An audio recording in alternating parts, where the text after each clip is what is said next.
Hello, everyone, and welcome to Digital Journeys. Today, we will learn about the importance of process optimization pre and post the acquisition of an organization.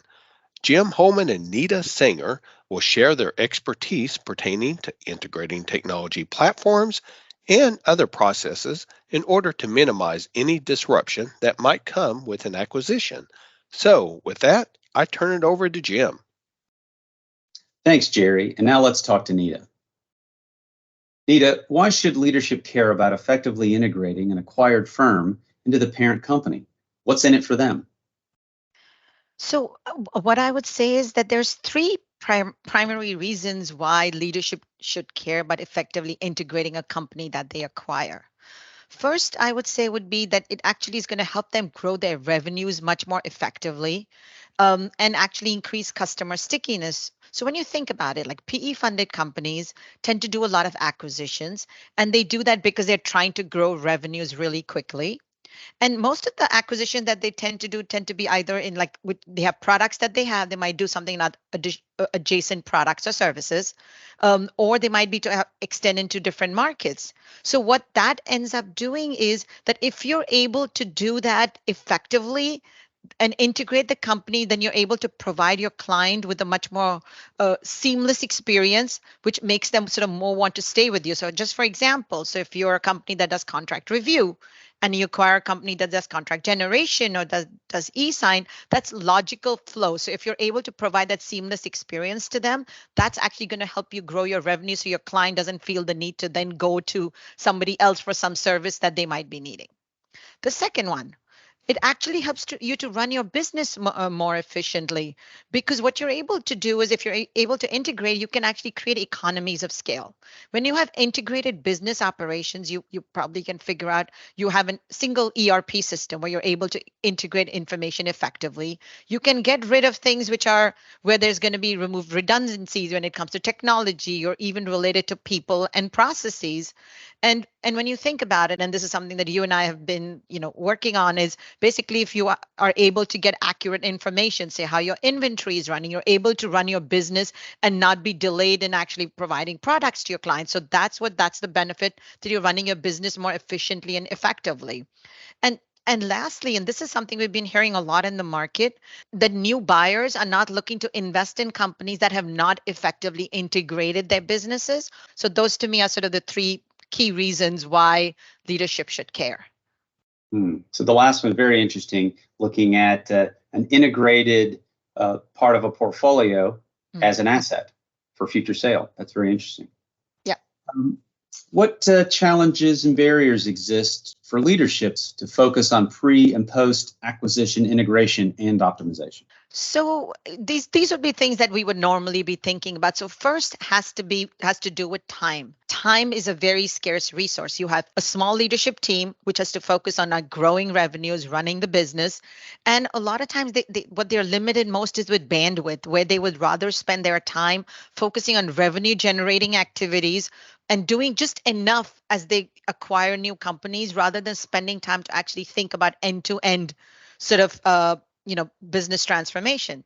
The second one would be, finance. If you have limited amount of money, you make choices where you would spend it. So the money then usually tends to go towards more revenue generating exercises versus something which is more sort of operationally trying to make yourself more efficient. And last, and certainly not the least, would be skills and capabilities. Because if you think about it, most of these businesses, unlike much larger businesses, don't have a lot of people who will have experience in things like, program management or project management. And so to try to do this in the inside can be hard, because and also you don't want to take your people off who would rather be doing more client revenue generating activities and make them focus on something like this. So these are sort of some of the biggest challenges and barriers that are faced.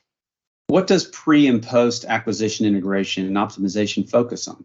So I would say there again, and usually it seems to be a lot of these things, you try to keep them in threes because they make it sort of easier for people to remember. One I would say is a systematic approach to sort of almost like to have like program manage when you do an acquisition. Make sure you're covering all the critical aspects that you do the planning, you're making sure that as you go through the deal process, it's done more efficiently, and then you actually help integrate with the key thing in mind that you're actually minimizing disruption both for your clients, for the internal team that's working on business as usual. The next thing would be managing change across the organization. This is actually very, very critical. People don't realize how important it is to make sure that people are like know what is going on. I think when there's people aren't informed, that becomes the biggest issue. They're not sure what is this going to mean for me. So you have to keep in mind that you keep them informed as to what this is going to mean for them. So and last and not certainly not the least, in fact, it's very, very critical is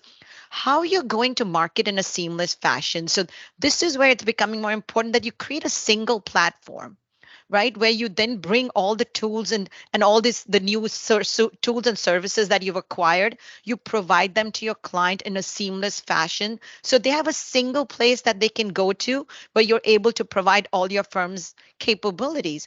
We have seen that this is becoming, and we call this the platform play, which is becoming very important because that's where people have been thinking more and more, same way as we always go to like an Amazon from a platform perspective.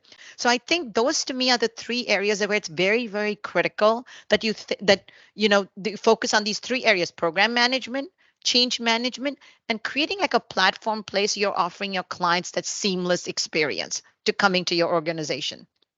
Yeah, that's great. I love the platform unification process of maybe the theory of each subsequent tuck-in acquisition is even easier for the client if they adopt that approach. That's Yep. that's really good. With the current market conditions, Nina, of higher interest rates, high inflation, market uncertainty, and a potential slowdown, what can CEOs do to continue to get the most out of their acquisitions? So as we see the market conditions change, and we're already starting to see that where deals were happening at this crazy pace, things are starting to slow down.